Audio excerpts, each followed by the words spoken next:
저는 마태복음 21장 42절에서 44절의 말씀을 가지고 주는 반석, 보배로운 산돌이라는 제목을 통하여 하나님의 말씀을 증거하고자 합니다. 올해는 다른 해에 비해 더 뜨거운 폭염이 이어질 것으로 기상청은 내다보고 있습니다. 지구촌 곳곳에는 뜨거운 날씨로 지구가 몸살을 앓고 있다고 합니다.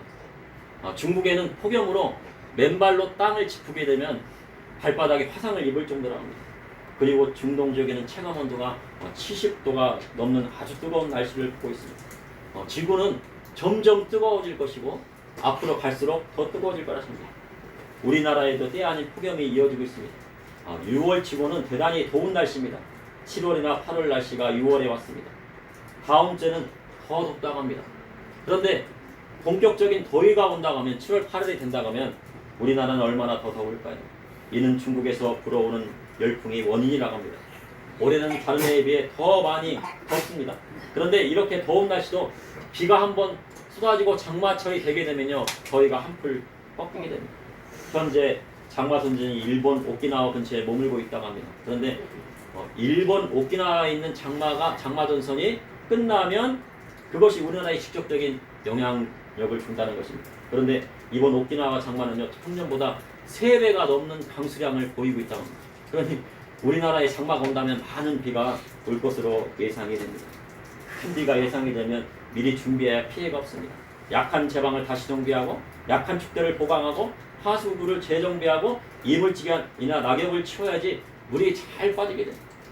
성경을 보면 모래 위에 지은 집은 비가 오고 창수가 나면 허물어지지만 반석 위에 지은 집은 비가 오고 창수가 나도 끄떡이 없습니다. 이는 건축의 기본일 것입니다. 지상으로 100층을 올리려면요, 지하로 수십 미터를 또 파고들어서 기초를 쌓아야 안전합니다. 우리나라의 최고의 높은 빌딩은 롯데타워라고 합니다. 지상 123층에 지하 6층으로 되어 있는데 높이만 554m라고 합니다. 이러한 높은 빌딩도 기초를 단단히 쌓아야 됩니다. 그리고 내진 설계가 되어서 쉽게 무너지지 않도록 만들어야 된다고 합니다. 이번에 큰 지진이 났다고 합니다. 전북 부안에. 그런데 그 지진을 통해서 많은 사람들이 놀랐다고 합니다. 그래서 그런 지진이 오더라도 쉽게 무너지지 않는 기초를 쌓아야 됩니다. 우리의 신앙에도 기초를 튼튼히 해야 쉽게 무너지지 않습니다. 비가 오고 창수가 나고 바람이 불어도 흔들리지 않은 반석 위에 집을 지어야 절대 흔들리지 않고 믿음으로 세운 집을 지킬 수 있습니다. 그러면 성경의 반석은 어떤 뜻이 있을까요? 반석은 바로 예수 그리스도를 뜻하는 것입니다. 성경에 나온 돌은 무엇을 뜻하는 거예요? 예수님을 뜻하는 거예요. 오늘 본문을 보니 이 돌 위에 떨어지는 자는 깨지겠고 이 돌 위에 떨어지면 그를 가루로 만들어 흩트리라 하셨습니다. 예수님 말씀 위에 떨어지면 어떻게 된다? 깨어지고 부서지고 가루가 된다. 이 말씀 또한 주의 반석에 떨어지면 나타나는 현상을 말씀하고 있습니다. 이를 통해 이 시대를 살아가는 저와 우리 성도에게 하시는 하나님의 말씀은 무엇인지 여러분과 함께 은혜를 나누고자 합니다. 첫째, 건축자의 버린 돌이 모퉁이의 돌이 되었습니다. 세계적으로 유명한 아인슈타인은 고전 물리학을 넘어 새로운 지평을 열었다고 합니다. 그래서 상대성 이론뿐만 아니라 양자 역학에 대한 길을 열었습니다. 그래서 아인슈타인이 핵을 개발할 수 있는 원리를 세운 데에는 온 인류의 에너지 문제를 해결하고자 함이 있었습니다. 핵무기를 만들고자 한 것이 아니고, 그러나 핵폭탄을 개발한 물리학자 오펜하이머에 의해 핵무기가 만들어졌습니다. 그래서 아인슈타인이 핵무기를 직접 개발한 것은 아닙니다. 그런데 상대성 이론을 만들어낸 아인슈타인의 이름이 참으로 특이합니다. 아인슈타인은 독일어인데요. 독일에서 태어난 유대인입니다. 그런데 독일어로 아이는 뭐냐면요, 하나라는 뜻이 하나. 그 슈타인은 돌이라는 뜻입니다. 그러니 아인슈타인은 하나의 돌입니다.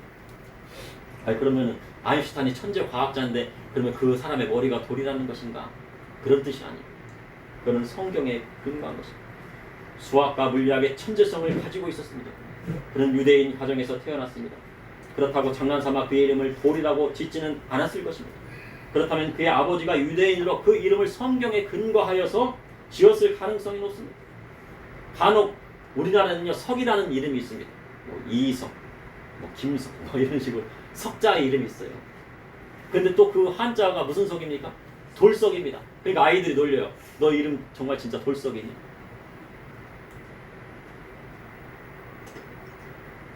그런데요, 그 석이라는 거죠. 돌석이라는 이름은요, 놀릴 만한 이름이 아닙니다. 성경의 돌은 우리가 생각하는 흔한 돌이 아니라 신비한 돌을 나타냅니다. 그러니 그 부모님이 이 석이라고 지었을 때에는 성경을 근거하여서 석이라고 지은 겁니다. 지었다고 저는 생각이 됩니다. 그럼 성경이 말하는 돌은 무엇일까요? 이사야 28장 16절에 그러므로 주 여호와께서 이같이 이르시되 보라 내가 한 돌을 시온에 두어 기초를 삼았노니 곧 시험한 돌이요 귀하고 견고한 기초돌이라. 그것을 믿는 이는 다급하게 되지 아니하리로다. 이사야 선지자는요, 예수님이 오시건 600년 전에 이사야서를 통해 초림의 주님이 이 땅에 오실 것을 예언하였습니다. 이사야는 예수님의 초림과 재림 그리고 천년왕국과 하나님 나라에 이르기까지 방대하게 예언을 했습니다. 그런데 에스겔서나 에레미야서는 어떻게요? 말세를 중점적으로 했습니다. 그런데 이사야서는요, 아주 폭넓게 예언하고 있어요. 처녀가 아들을 낳으니 이름을 예수라. 우리와 함께 하시는 하나님이 계신데 그 이름이 뭐예요? 임마누엘의 하나님. 그 말씀에 한 돌을 시온에 두셨다는 것은 예루살렘 성을 세워 성전의 기초돌을 말씀하고 있습니다. 더 나아가서 교회의 기초돌 대신 예수 그리스도를 말씀하고 있습니다. 이 돌은 시험한 돌이고 귀하고 견고한 기초돌이라 하셨습니다. 이 돌은 시험한 돌입니다. 근데 무슨 시험한 돌이 왜 예수님일까요? 우리 주님은 40일 동안 밤낮 줄이시고 마귀에게 시련과 시험을 받으셨습니다. 그러나 우리 주님은 그 시험을 이기고 하나님께 주신 사명을 감당하셨습니다. 그리고 온 인류의 죄를 속하시기 위해 십자가에 달려 돌아가시고 사망 권세를 깨뜨리고 부활 승천하셔서 우리에게 귀하고 견고한 기초돌이 되셨습니다. 그 기초돌을 의지하는 믿음의 성도는 두려움이 없습니다. 그래서 항상 담대해요. 시편 118편 22절에 건축자가 버린 돌이 진모퉁이의 머릿돌이 되었나니, 건축자가 버린 돌이 진모퉁이 되었다고 성경은 기록하고 있습니다. 건축자들이 버린 돌은 누구입니까? 바로 예수님의 뜻입니다. 그럼 건축자는 누구입니까? 건축자가 누구예요? 네? 사도행전 4장 11절을 보게 됩니다. 이 예수는 너희 건축자들이 버린 돌로서 진모퉁이의 머릿돌이 되었는데, 이 예수는 너희 건축자. 누구한테 하신 말씀이에요? 너희 건축자들. 너희 건축자는요, 예수님께서 세상에 오셨지만 세상의 종교 지도자와 유대인들은 그분을 버렸다는 것입니다. 누가 버렸어요? 하나님 제일 잘 섬긴다고 하는 대제사장과 바리새인과 사두개인들이 누구를 버렸어요? 예수님을 버렸다는 거예요. 아름다운 성전을 짓는다고 하는 테르스 성전을 짓는다고 하는 그 사람들이 버렸다는 거예요. 그럼 왜 버렸을까? 이사야 53장 2절에 그는 주 앞에서 자라나기를 연한 순 같고 마른 땅에서 나온 뿌리 같아서 고운 모양도 없고 풍채도 없은지 우리가 보기에 흠모할 만한 아무것이 없다. 예수님을 보니 주 앞에서 자라나는 연한 순 같다고 성경은 기록하고 있습니다. 마른 땅에 나온 뿌리가 얼마나 거칠고 볼품이 없습니까? 모양이 없고 풍채도 없고 흠모할 만한 아름다운 것이 하나도 없습니다. 세상적인 눈으로 봤을 때 그분을 바라보니 아무 유익이 없을 것 같았습니다. 그리고 매력적인 것이 없었습니다. 많은 사람이 예수님 믿어보니 별것 아니라고 생각합니다. 예수님 믿어보니까 별거 아니에요.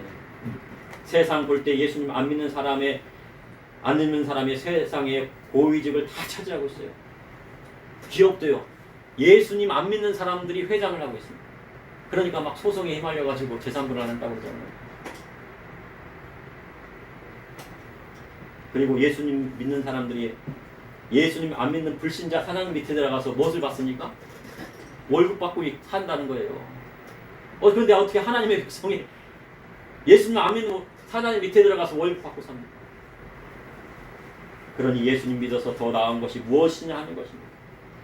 예수님 안 믿는 친형제 자매들은 더 잘 사는데 예수님 믿는 나는 무엇이냐는 거예요. 그런데 그 안에는 무엇이 있다는 거예요? 버려진 돌의 비밀이 있다는 거죠. 왜 그 돌이 버려졌는지 그 비밀이 있다는 거예요. 세상의 건축자들은 다 예수님을 버렸습니다. 세상의 대제사장과 바리새인과 사두개인과 서기관들은 예수님을 버렸습니다. 그러니 예수님을 따르는 사람들은 세상이 버리겠어요? 안 버리겠어요? 세상이 안 버려요? 예수님도 버렸는데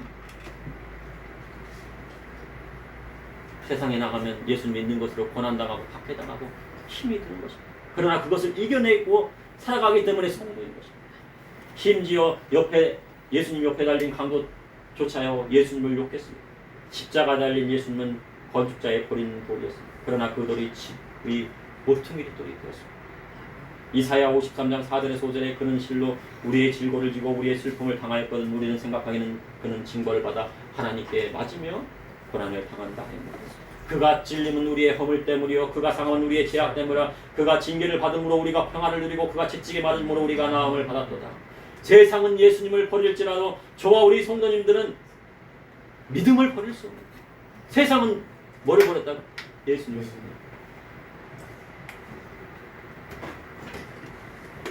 예수님을 건축자의 버린 돌처럼 버렸다는 거예요. 그러나 우리는 예수님을 그렇게 버릴 수 없다는 거예요. 예수님을 위해 모퉁이 돌을 삼고자 한다는 것입니다. 세상 사람보다 가난하게 살아도 우리는 주님을 버릴 수 없습니다. 그것이 우리의 믿음입니다. 주님 앞에 가서 무엇을 말씀하실 거예요? 저 주님 세상에서 예수님 믿었지만 예수 믿는 것으로 가난하게 살았지만 주님의 말씀 지키고 살았습니다. 그때 주님께서 뭐라고 하세요? 잘했다. 내가 네 눈물 닦아줄게.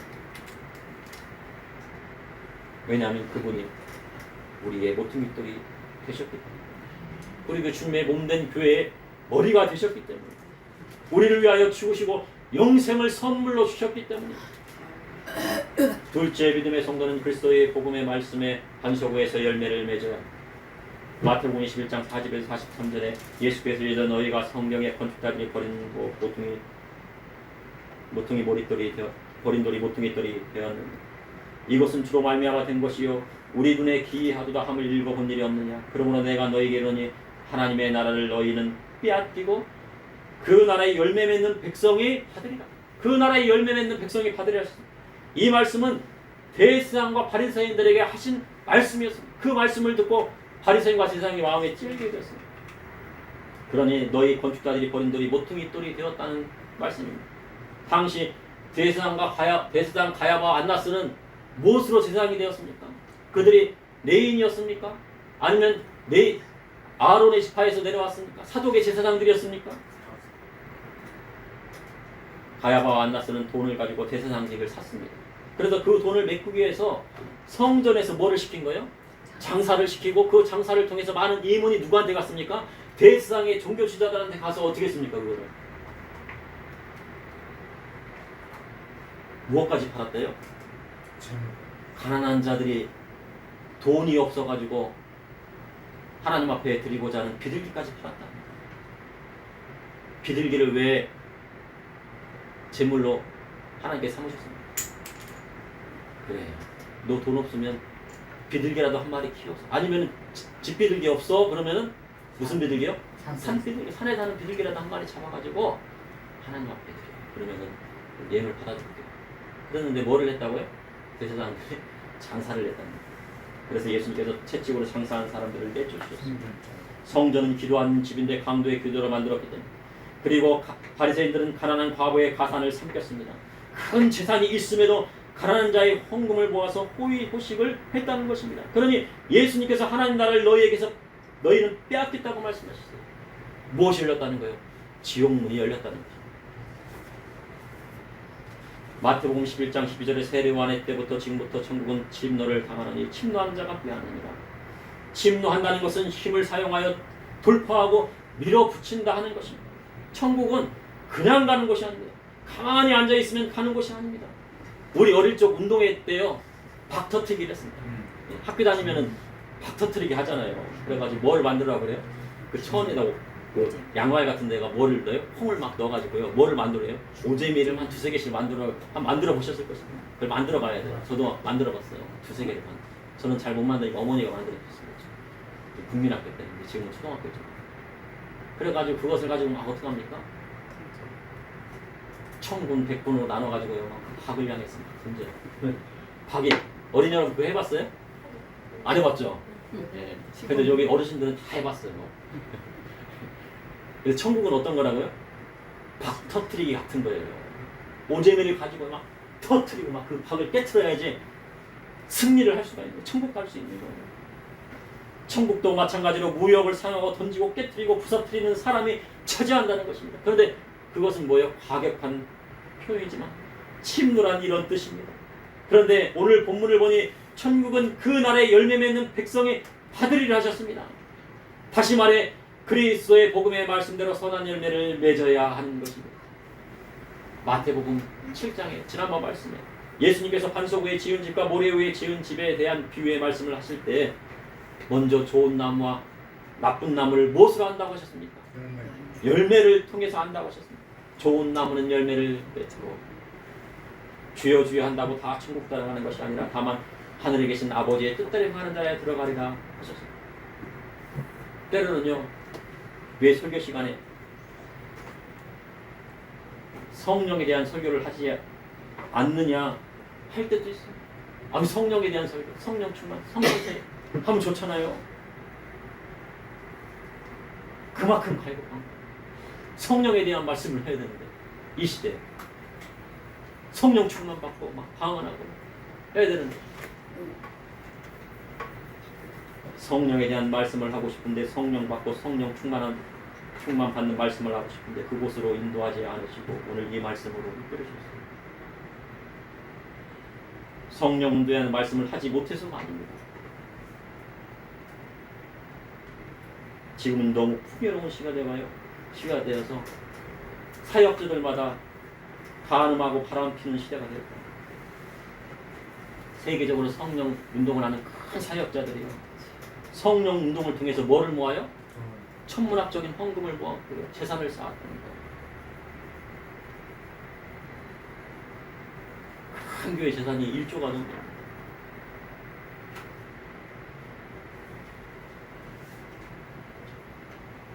그런데 성경 걷어가지고 통계사람들에게 그냥 조금 보내고 그 단체에 일하는 사람들은 뭐 그냥 월급 주고 다 하고 그리고 다 쓰고 다음에 또 뭐를 유용했다는 거예요? 사적으로 또 유용한다는 거예요. 그런데 그 재산을 빼앗겠다는 누가 나타납니까? 정치인들이 나타나고 있어요. 그걸 이제 입법한다고 합니다. 교회 재산 빼고. 그런 국회의원에 싹 들어갔어요 지금. 영국 교회가 왜 공산주의가 안 됐습니까? 영국이요. 영국 교회가 그때 막 공산주의가 활성화되고 막 그래서 사상들이 막 들어올 때 교회들이 뭐 했습니까? 교회 재산 쌓지 않고 가난한 자들에게 어려운 자들에 다 나눠줬다는 거예요. 그러니까 공산주의들 와들여가지고 야 우리 밀어주면은 내가 부자들과 다 빼앗아가지고 너희한테 다 나눠줄게. 그랬는데 그 일을 벌써 누가 하고 있었어요? 교회가 하고 있었어요. 그래서 영국 교회가 공산주의가 안 된 거예요. 그런데 교회가 돈을 쌓아요?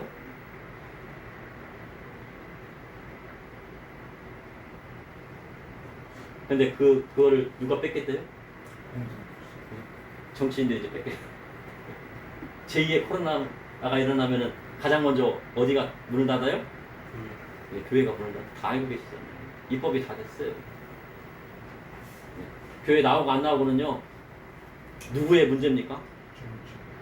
자기 신앙의 자유인 거예요. 그래서 신앙의 자유인 게 교회 나올지 안 나올지는 자기가 결정하는 거지 왜 정치인들이 그걸 결정하겠다고 하는 거예요.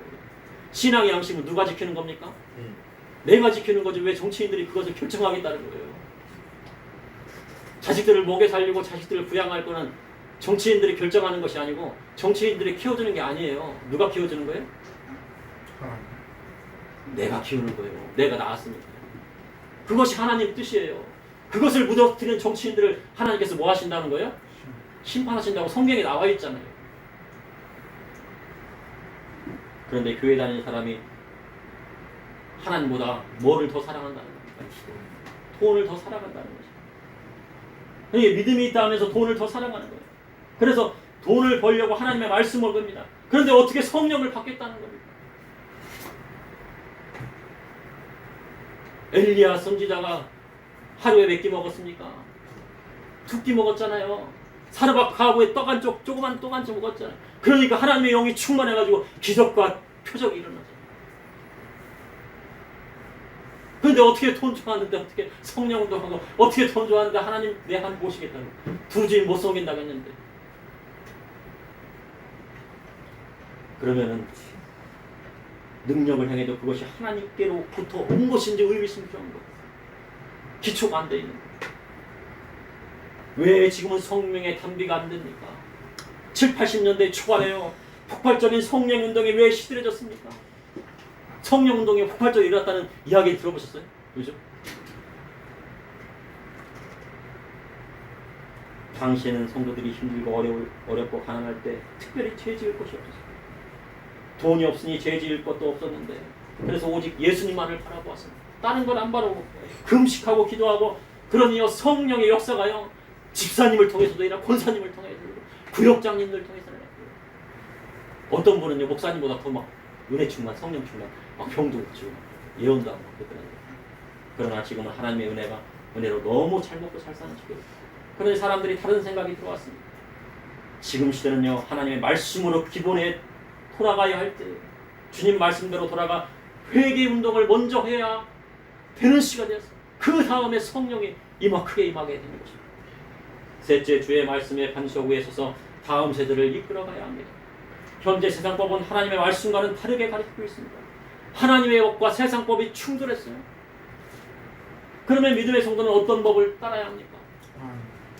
세상법은 간통죄를 폐지하고 간음해도 죄가 되지 않는다고 합니다. 그러나 하나님의 법은 간음하면 죄가 된다고 분명히 말씀을 하고 계세요.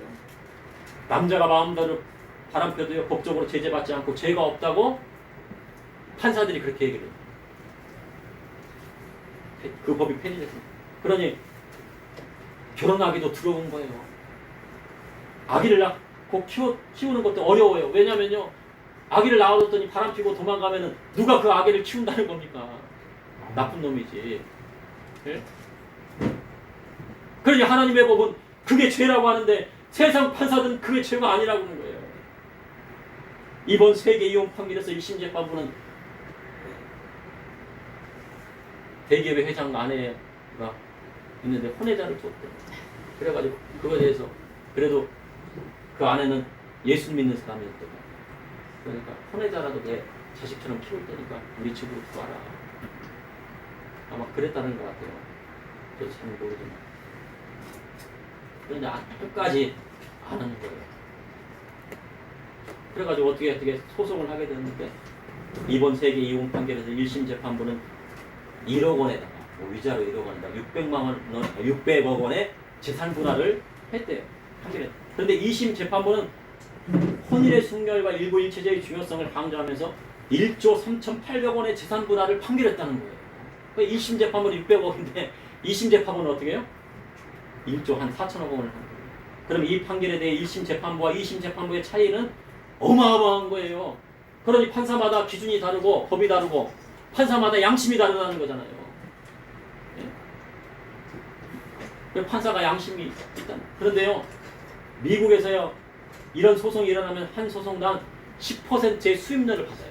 그러니까 1조 4천억이면 1,400억 원의 수임료를 변호사가 가져가요. 로펌. 그런데 우리나라는 1%를 받는다고요? 그런 재판 한 번에 100억이 넘는 돈을 변호사가 받게 된다. 그러니 또 그것을 이용하는 여자들도 나온다는 거예요. 부자들과 결혼해 갖고 이혼하면 계속 큰 돈을 벌 수 있다는 거예요. 근데 그것이 나쁜 것이죠. 형제끼리 재산 싸움하고 가정을 깨워 이혼하면 변호사들이 돈을 번다고 합니다. 그러나 하나님은 가정이 깨어지는 것을 원하지 않는 거예요. 1조 4천억 원 받아야 무엇합니까 그거? 가늠한 자를 처벌하고 회개시켜서 가정으로 돌아오게 하여 회복되기를 원하는 것이 누구의 법이라는 거예요? 하나님의 법이다라고 성경은 말씀하고 있는 거죠. 마태복음 21장 44절에 이 돌 위에 깨어지는 자는 깨지겠고 이 돌이 사람 위에 떨어지면 그를 가루로 만들어 이 돌 위에 떨어지면 예수님 말씀에 부딪힌다는 것입니다. 그리고 걸려 넘어지는 바위가 된다는 뜻입니다. 말씀에 순종하지 않는 사람에게는요, 그리고 예수님을 믿지 않는 사람은 그 돌이 무슨 돌이 된대요? 부딪히는 돌과 걸려 넘어지는 바위가 된다고 베드로서에 나와 있습니다. 그런데 예수님 말씀 위에 사람이 떨어지면 어떻게 됩니까? 예수님 말씀 위에 사람이 떨어지면 어떻게 되는데? 깨어지고 그 돌이 위에 떨어지면 뭐가 된대요? 가루가 됩니다. 모래보다 가루가 보여요. 모래보다 더 가늘 뭐가 있잖아요. 가루. 콩가루 없었어요. 그러나 그리스도의 복음의 말씀에 순종하고 나면 이 돌은 산돌이 되는 것입니다. 그럼 그리스도의 복음의 말씀은 무엇입니까? 사복음서에 나오는 예수님 말씀입니다. 그런데 많은 설교가가 예수님 말씀은 지키지 못할 말씀이니 예수님의 피만 믿으면 된다고 설교를 했어요. 그러나 주님 6월절 만찬에서 제자들에게 떡과 포도들을 나누어 주시면서 주님의 살인 떡과 주님의 피인 포도들을 함께 주셨습니다. 그러니 주님의 살인 떡은 무엇입니까? 하나님 말씀이고 주님의 피인 포도들은 무엇입니까? 예수님의 보혈의 피를 피도 마시고 그리스도의 복음의 말씀도 먹으라는 뜻이에요. 우리 주님 부활 승천하시기 전에 너희에게 분부한 모든 것을 가르쳐 지키게 하라 하셨습니다.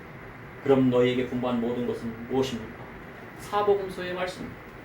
베드로전서 2장 4절에서 5절에 사람에게 버림받았으나 하나님께서 택하심을 입은 보배로운 산돌이신 예수께 나아가 너희도 산돌같이 신령한 집으로 세워지고 예수 그리스도로 말미암아 하나님이 기쁘게 받으실 신령한 제사를 드릴 거룩한 제사장이 되시리라. 산돌이란 헬라와 리도스전으로 죄로 인하여 영원히 죽을 수밖에 없는 죄인을 구원하여 주시는 생명 대신 예수 그리스도를 뜻하는 것입니다. 그래서 산돌이에요. 돌이 어떻게 살아있어요? 돌이 생명력이 있다는 거예요. 살아있는 돌에. 아브라함의 하나님, 이삭의 하나님, 야곱의 하나님은 죽은 하나님이 아니시라 살아 역사하시는 하나님이시라는 거예요. 우리 성도님도 하나님은 죽은 하나님이 아니세요. 살아계신 하나님이세요. 믿음의 성도는 예수님을 마음에 모셔드리고 그분의 말씀대로 나아가야 합니다. 그래서 우리 마음이 하나님의 성전이 되는 거예요. 마음이 어떻게 돼요? 삐뚤어지면 안 돼요. 삐뚤어진 마음은 고칠 수가 없습니다. 그럼 그 마음은 언제 형성이 됩니까? 어렸을 때부터 12살 때까지 형성이 되는 거예요. 그때 마음이 삐뚤어지면 어떻게 평생 삐뚤어져 그 마음이 돌아올 수가 없어요. 그래서 자녀들을 어떻게 해요? 부모님 품에서 키워야 돼요. 마음이 삐뚤어졌다는 겁니다. 부모님한테 용돈을 드리지 못해요. 마음이 삐뚤어져서 용돈을 드리지 못할 때가 있어요. 그런데 마음이 안 삐뚤어지면 못합니까? 못 드리더라도 부모님께 용돈 못 드리는 거 죄송합니다. 제가 돈을 많이 못 벌어요. 그러면요 마음은 그래도 안 삐뚤어졌어. 가능성이 있어요.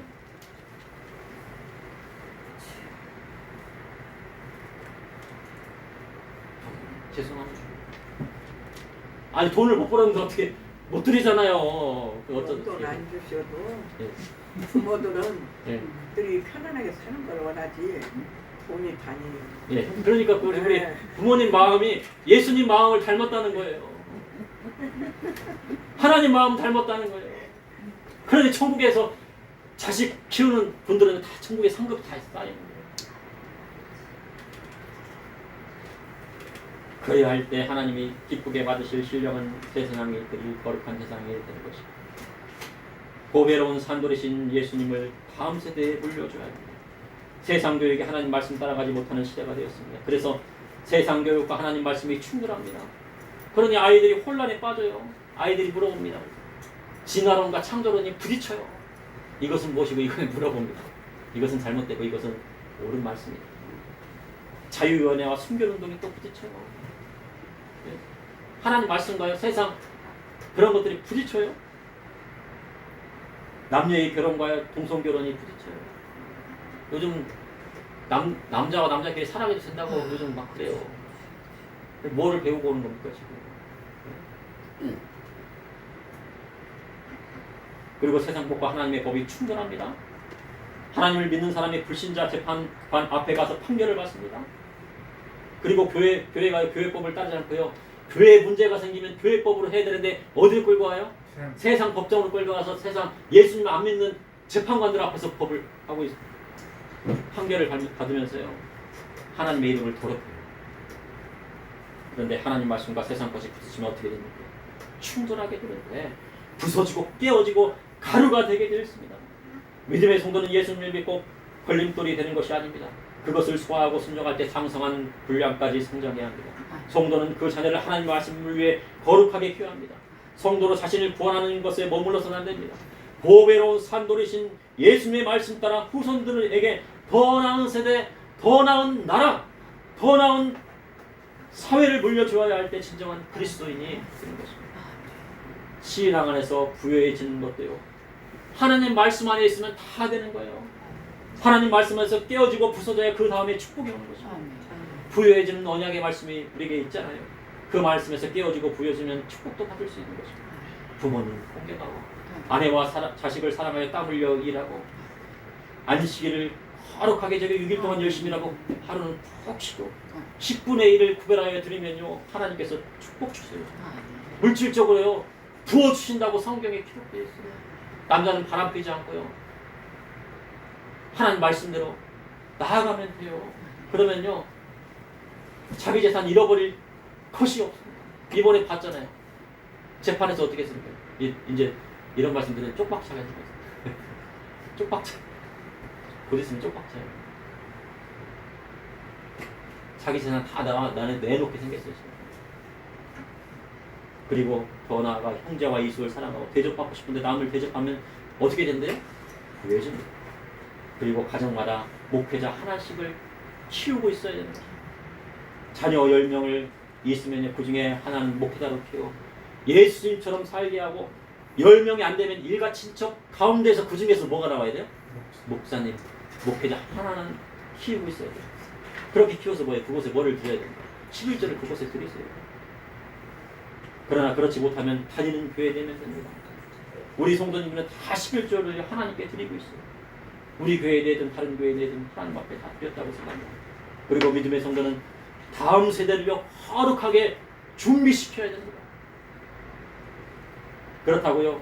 성도님의 가정보다 제 자녀들을 더 거룩하게 키웠다는 것이 아니에요. 네, 저는 어제 바닥 청소를 하는데요. 누구 자리가 제일 지저분했겠어요? 제 머리가 저랬다고요. 네? 우리 성도님 자녀는 물걸레질 한번 쭉 하면 돼요. 그런데 우리들이 아이 자리를 보면요. 제가 저기 뒤에 쇠수sem이 있잖아요. 거기다 퐁퐁을 붙여갖고요. 거기다 뜨거운 물을 뿌려가지고 바닥을 막 해가지고 깨끗이 때를 닦았다 해요. 그래도 잘 안 지워지더라고요. 제가 성도님보다 더 거룩해서 드리는 말씀이 아니에요. 저는 우리 성도님보다 하나님 앞에 더 죄인입니다. 말할 수 없는 죄인이에요. 근데 이렇게 나와서 설교하고 있어요. 그러니까 부끄럽죠. 그러나 말씀을 전하는 자로 자기의 부족한 부분을 더 강조하여 설교해야 하기 때문에 이 자리에 생겼습니다. 사도 바울이 뭐라 그랬어요? 자기를 뭐라 그랬습니까? 죄인 중에 뭐라 그랬어요? 회수를 하겠잖아요. 무슨 죄 졌어요? 살인죄 지었잖아요. 살인죄 지었잖아요. 여기서 살인죄 지으신 분이 계십니까?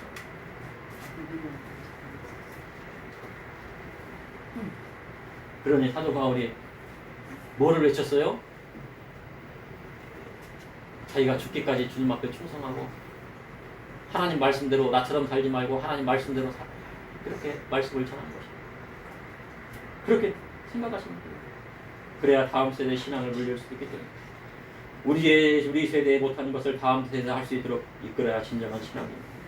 그러니 우리의 후손들에게 모퉁이 돌이시고 시험한 돌이시고 귀하고 건축한 기초돌이 되시며 보배로운 산돌이신 예수 그리스도를 믿는 신앙 안에서 키우고 믿음의 위산을 물려줘야 합니다. 지금 세대에서 못했으니까 다음 세대는 할 수 있도록 해요. 그러므로 건축자의 버린 돌이 모퉁이 돌이 되었습니다. 그러니 믿음의 성도는 그리스도의 복음의 말씀 반석 위에 열매를 맺어야 합니다. 또한 우리 신앙을 우리 때에만 머무르는 것이 아니라 주의 말씀에 반석에 있어서 다음 세대에 물려줘야 하죠. 잠시 기도하시겠습니다. 사랑해 주님, 오늘도 감사합니다.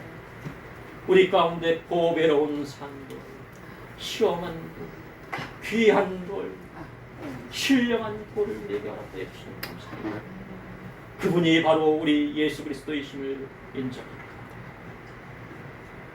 사람이 그 돌 위에 떨어지면 깨어지고 그 돌이 사람 위에 떨어지면 가루가 되어집니다. 아버지 하나님, 우리가 예수님 말씀 위에 깨어지고 부서지고 주님 말씀에 순종하고 나아갈 수 있도록 인도하여 주시옵소서. 세상 사람들은 그 돌을 거부했지만 우리는 믿음 안에서 우리 주님을 모셔드립니다. 모퉁이 돌로 모셔드립니다. 우리 인생의 기초돌로 세우길 원합니다. 아버지, 우리 인생을 주장해 주시고 우리 인생의 모든 문제를 해결하여 주시고 가정의 문제, 집안의 문제, 사업의 문제, 직장의 문제, 풀리지 않는 모든 문제들 해결하여 주시옵소서. 예수님.